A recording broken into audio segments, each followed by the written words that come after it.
മനുഷ്യ ശരീരം പോലെ വിയർക്കുന്ന ചുമരുകൾ നിങ്ങൾ കണ്ടിട്ടുണ്ടോ? തണുപ്പ് സമയത്ത് വെള്ളം വലിച്ചെടുക്കുകയും ചൂടുള്ള സമയത്ത് അത് ഇവാപ്പറേറ്റും ചെയ്യുന്ന ഹൈഡ്രോ സെറാമിക് ഫസാഡ്സിനെ കുറിച്ചിട്ടാണ് ഞാൻ പറഞ്ഞു വരുന്നത്.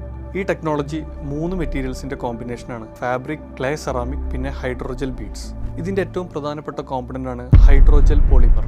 അതിൻ്റെ ഓൺ വോളിയത്തിൻ്റെ 400 ടൈംസ് വാട്ടർ അബ്സോർബ് ചെയ്യാൻ ഈ ഒരു മെറ്റീരിയലിന് സാധിക്കും. പുറത്തുള്ള അന്തരീക്ഷം ചൂടാവുമ്പോൾ ഇതിൻ്റെ ഉള്ളിൽ സ്റ്റോർ ചെയ്ത വെള്ളം ഇവാപ്പറേറ്റ് ചെയ്യാൻ ആരംഭിക്കുന്നു. തണുപ്പുള്ള സമയത്ത് അന്തരീക്ഷത്തിൽ നിന്നും വലിച്ചെടുക്കുന്ന വെള്ളം ചൂടുള്ള സമയത്ത് ഇവാപ്പറേറ്റ് ചെയ്യുന്നത് വഴി ഒരു 4 to 5 ഡിഗ്രി സെൽഷ്യസ് വരെ ടെമ്പറേച്ചർ കുറയ്ക്കുവാൻ ഇത് ഹെൽപ്പ് ചെയ്യും.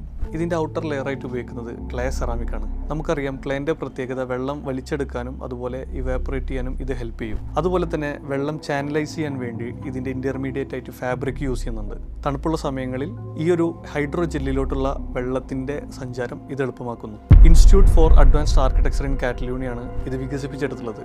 5 ഡിഗ്രി സെൽഷ്യസ് ചൂട് കുറക്കുന്നത് പോലെ തന്നെ AC-യുടെ കൺസംഷൻ 25% കുറക്കാനും ഇത് ഹെൽപ്പ് ചെയ്യും.